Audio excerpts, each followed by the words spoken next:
Hi, welcome to Nessa's Nook. Today I'm going to try something I've never tried before. My friend Chelsea over at our urban homestead had made up a batch of um, uh, Coney dog mix, and she wouldn't say whose Coney dog mix, but I think I know who it was. But anyways, she says it looks really gross, but what you're doing is you're going to go ahead and cook this down. So what I have over here in my pot,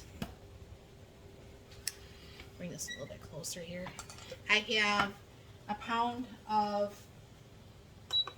uh, turkey and a pound of hamburger because that's what I had raw. And you're going to go ahead and beat that up a little bit. Now she didn't add onions to hers, but because I have some of the freeze-dried onions, which I think would go through here pretty easily, that I don't think we're going to have a problem. So you take 1 can of tomato soup. And I'm not one to normally cook with tomato soup either, but, you know, I guess she says it tastes really good, and my husband really likes chili dog sauce, but we don't eat pork, and you would be surprised how many chili dog sauces have pork in them. But you put 1 can of tomato paste, and you do 2 to 3 cups of water. So I'm going to go ahead and start off with a 2-ish. And it already looks kind of not super yummy, but you know, I guess once it's cooked down, as I was watching her video, they did start to look a little bit yummy. But with the freeze-dried onions, that should kind of like go right into it. Now I don't measure my stuff, but she says go ahead and put some worcestershire sauce, or however you say worcestershire. And she said like a tablespoon of each. So I'm just going to go ahead and, I mean, I like my new spice things, but when you're trying to do bigger amounts, it's kind of a pain. And some oregano, some chili powder, some onion powder, even though it's got the onions in it. Because, you know, the girl loves onions. If I have to eat it, then it needs to have more onions, right? And that's one thing I like about this induction stove. This stuff's already starting to boil. It's funny. And then some cumin. I never cooked with cumin until I had found a recipe for, yeah, I don't know for sure if you can see this. That does kind of look gross. I didn't ever cook with cumin until someone had showed me a recipe for the Wendy's chili, and my husband, that's his favorite chili. I mean, he likes my chili, don't get me wrong, but store-bought, you know, restaurant-bought chili from Wendy's is his best, and I think I will go ahead and add, so it will be a total of 3 cups. Now what you're going to do is, I asked her, I said, well, can you make this with already cooked hamburger, because usually when I buy hamburger, that it actually I throw it in the Instant Pot and I cook it all down, because I am not a fan of standing over a stove browning hamburger. That's just not something I enjoy in the least bit. So as you can see, yeah, I can see where she says that does look kind of gross, but she says that you're going to want to use the raw hamburger, that it works out best. And what's going to happen is the hamburger is going to cook, obviously, in the liquid. And then it's going to come into that really small consistency like you would find maybe like at Skyline or one of those chili dog places. I don't know what state you live in, but I know Skyline was a big thing here in Michigan. We had one downtown Lansing when I worked downtown. But they put that chili dog sauce on everything, like even the spaghetti, I swear. But anyways, so I'm going to go ahead, I'm going to keep this cooking down, and I'm going to go ahead and take care of the spices and stuff. And then I'll just keep stirring this, and I will bring you back when this is done. And then what I'm going to do is I'll get out the pressure canner. I don't know how much this is going to can up, But I'll get out the pressure canner and we will can this up and make the shelf stable. And then I did make up a list, and I don't know for sure if I'll add it to this, but some of the meals I have already got videos on, some of the meals I do not. But I made up a list yesterday of 32 dinners that pretty much, other than the fresh lettuce, tomatoes, and things for my husband's lunch, and my salad, because I usually salad every day, other than milk, because I can make bread at home, so that's not even a big deal. I won't have to go to the grocery store for anything minus the lettuce, the tomato, and milk, and anything my husband decides he wants for his lunch. So that's kind of cool. I'm going to kind of calculate that up to see about how much money over a whole month, because I know on my last no-buy week, we did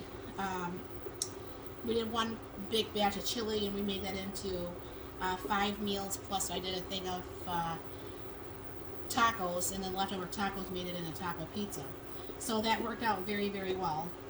And as you can see, like the meat's already kind of like really nice and small, which I like meat like a steak or a hamburger, but I don't like big chunks of meat in my food. I just kind of, I don't have texture issues or anything, but I just don't like it. So I'll bring you back once this gets a little bit closer, and with any luck, I can actually pressure can this if it's not too many, and I think I'm just going to do it in the jelly jar size, is get this canned up in the Instapot Max, so I don't have to actually pull out my stovetop one, as I'm doing a whole bunch of stuff like over here behind me. I don't know if you can see it. That's some peaches that I did. My husband and I took all the peaches off our one peach tree. We still have one more. They'll probably be ready in about 3 weeks or so. There was 50 pounds of peaches on that one tree. Now I've got 3 more bowls sitting over here that I still have to process out, but they're small because the tree is only like, I think, 3 years old now. And they weren't really ready to be pulled, but the bugs were starting to attack them. And I figure I'll get them instead of the bugs, because last year we had the buds were starting to come out, and it got cold. It knocked all of them off. We got 2 peaches, and the bugs got to those before we did. So, like I said, I got 4 quarts of peach pie filling.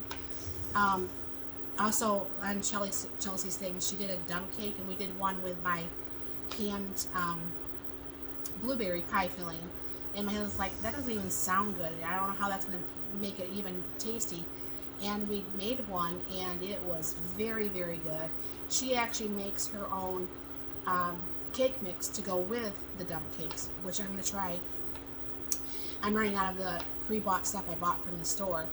And then what we do is we also make our own homemade yogurt, and we just dump the can of like cherries or my strawberry pie filling or the blueberry pie filling, and now I'll have peach pie filling, so we can rotate out. I have to buy the cherry pie filling from the store because I didn't buy any cherries this year. So yeah, I mean, definitely try to do all that, and I will probably put up a video explaining better once we go to strain the yogurt, because it wasn't very obvious in my last video, and some people did have some questions. So I will be kind of like doing the tail end of the yogurt making too. So look for that, and there will be the recipe down below for this, and then I will get that canned up, and I'll show you the final thing on that too. So I'll be back. Okay, I'm going to start to go ahead and jar this up. My husband said it tasted really good. I will take his thing on that, since it's something he's going to have to eat. So he did add a little bit more chili powder, but maybe I didn't add enough. And what you're going to be doing is going up to the 1 ounce, or the 1-inch headspace on these. And what I'll do is I'll bring you back once I get these filled here.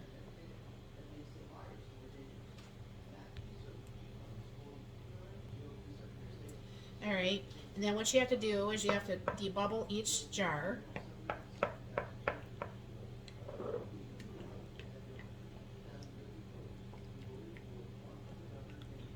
Debubbling helps, obviously, make sure all the pockets are filled.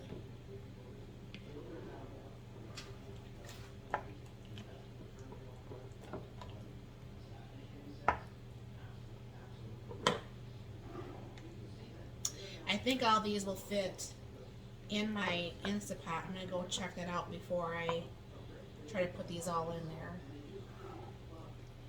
And then what's going to happen is after you debubble everything, then you wipe off the rims. Now I don't pre-soak my lids in water like they used to have to do. They stopped doing that a few years back. Making a big mess for the dishwasher later. So then what you're going to want to do is go around and wipe the rims with a clean cloth. And what you're also feeling for is any nicks or cracks or anything while you're meanwhile cleaning this of any, especially when you're cooking meat. You're going to want to make sure that there's no grease, because if there's any grease, then what happens is the rims, the lids will not seal. So it makes it nice to be able to go ahead and make sure your jars are all okay. Now I did get 6 jelly jars, and I got 1/2 of a jelly jar. So, alright, so I got the lids on there, and what you're doing is you're going to screw this on just fingertip tight. And I'm going to see if this all fits, hopefully, in the 6-quart Instapot Max. Now, they do not suggest like a regular Instapot to can in.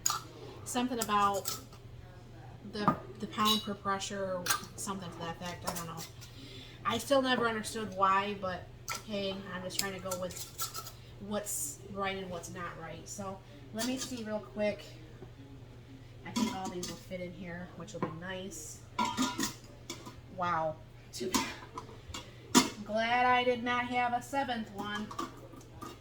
Anyways, so let me go get some water in there and I'll turn this on. Okay, and what usually here in Portland, Michigan, we have kind of, it's city water, but it's not the best water. It's glorified well water personally, but I'm not a big fan of it. Anyways, so you put the lid on like normal, and then what you're going to do is you're going to go ahead and hit pressure cook. Now, obviously, I'm going to go with a pint times, which is going to be 75 minutes, which is an hour and 15 minutes.